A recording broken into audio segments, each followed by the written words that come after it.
video, I'm gonna make it about what kind of bike you should start with. Like, what's your starter bike?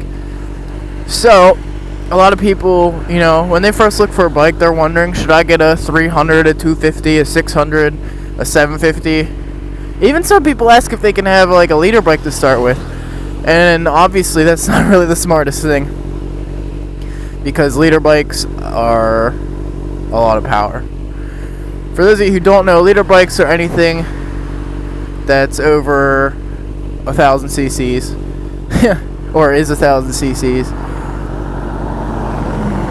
As of right now, this bike that I'm sitting on right now is only a 600. This is actually my first bike. I took the motorcycle safety course to get my license and all that, and I actually bought this like 2 weeks before that. So, I mean, for recommendations on whether if you should get a 300 or a 600, I would say it would all depend on how comfortable you feel. Because, I mean, I never rode a bike before. This is actually the first, like, this bike right here that I'm on right now is the first bike that I ever set foot on. And, like, even turned on. So, I mean, it is what it is. Now, with 600s, obviously, what the CC stand for is cubic centimeters, alright? So, pretty much, the higher the number, the bigger the engine. Because the cubic centimeters of the engine, if it's higher, of course, it's a unit of measure, it's going to be bigger. So, pretty much, the higher you go in your bike, like CC-wise, the more heavy it is. So that's why people typically tend to say that you should go with the 300 because it's like 250, 300 because it's the lightest. You know, it handles pretty much just as well as a 600. You just can't get like that top speed. So that's why a lot of people say you should start on a 300 and then like a year later, like the next riding season or something, go up to a 600. Because there's honestly no one that I know that has ever stuck with the 300 just because of they want more power. The pros and cons of starting out with the 600, I mean, obviously it's got more power, so it is a little more dangerous for a new rider. Before you get any bike, no matter if it's a 250, 300, 600, or a liter, no matter what level you're at, always sit on every single bike before getting it. You know, see which one feels nice, because especially if you go on those 2-hour rides, if your seat and like the way that you're sitting on it feels uncomfortable, how do you think 2 hours later when you get off the bike, you're going to be all cramped up, you're going to be like, ugh, and the rest of your ride's not going to be fun. Or the rest of your day won't be fun for that matter. I mean, if you're a parent buying a bike for their kid, like a dirt bike or something like that, obviously the parents are going to be more conservative. They're going to get them the lower end, like 250, 300, something like that. Something that can go, but something that will not be too powerful that they have to worry about their kids. But as like I'm 19 right now. As for an 18 or 19-year-old, when you're buying a bike for yourself, these are the questions you should be asking yourself. So that way you don't get out there on a liter bike like your first day ever on a motorcycle. Something that's like almost twice as heavy as my bike.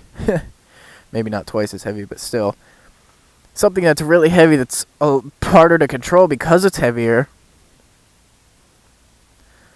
And then you just have a mess whenever you tip it over. If you can't really lift that much, I mean, obviously if you go down on the road, there's going to be people around that can help you. But rule of thumb is you should be able to, like, pretty much, if you put the effort into it, pick up your bike. The things that you should be worried about is how it feels, the maneuverability of the bike, how easy it is for you to like move it around, because obviously the heavier the bike, a lot harder it's going to be to move around.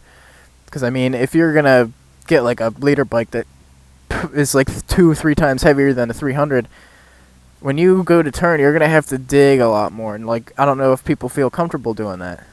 If you guys do look for a bike, I'd say for your first bike, always never go new. Never go new with a first bike. Never go new. Always buy used. Always buy used, guys. This bike right here is a 2001. Got it last year in 2015. I mean, it's still doing good. It's still doing good.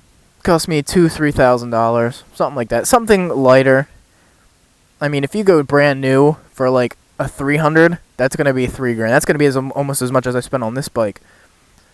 And then if you go brand new for a 600, those things are like $9,000-$10,000. So, I mean, if I were you guys, I wouldn't want to spend 10 grand just to tip it over in like 3 or 4 months.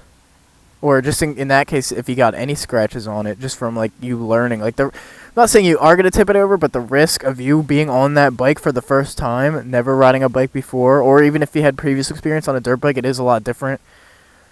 But even if you did have that previous experience, I'd say the safest bet is to go with a 250, 300, or a 600. Now, within that range, it's you do you, whatever you think might be the best for you. I mean, always test it out. Always test it out. If you're buying it off of someone, be like, yo, can I sit on it real quick? Or, like, can I take it for a quick little loop, see how it feels? And if you're in a showroom, like, you could always, if you do buy new, or from their used inventory, always sit on it. That's the number one thing, how you feel on the bike. Because when you ride your motorcycle, that's what you're going to be doing. You're going to be on the bike. You're not going to be riding beside it. My mom took the same biker safety course I did. And what ended up happening was she got a 600 as well. Now, I mean, we're both kind of level-headed people. So, like, we aren't too much of risk takers. So, like, when I ride, I don't ride to go fast. I ride just to ride. I mean, when it's, like, nice and sunny, there might be a couple times where I want to go a little fast. I got my license back last October, like October 16th or something like that. So, yeah, guys, it's been over a year that I've had my license and had this bike. So, I mean, I'd say I'm pretty used to it. I know how it feels. Like, I feel like I can maneuver this bike pretty well. But when I first started out, I literally started out in this parking lot. So my friend was on my bike, and he ended up tipping it over on his first time, which I wasn't really mad because I've tipped it over before. He wasn't going fast at all, so it didn't make any new scratches. So guys, I'll put the video at the end, in like the last 20 seconds, the end screen, when that stuff... I'll put that video at the end. You just click on it. It'll take you straight to it. See what I mean? I mean, I edited it a little bit, so it's pretty quick. But yeah. I mean, you guys, obviously, you should be careful. Be careful. If you ever get a motorcycle, always be on the lookout for stuff that'll tip you over. Because even with wet stuff like this, like, I could easily tip over. But I got both my feet down on the ground, that's why. Thank you so much for watching. If you liked what you saw, be sure to leave a like. Leave me any comments. Let me know what you think. For any of you guys who have started riding and are, like, motovloggers and that. Because I know, like, people from the motovlogger arena that I use that might be watching this.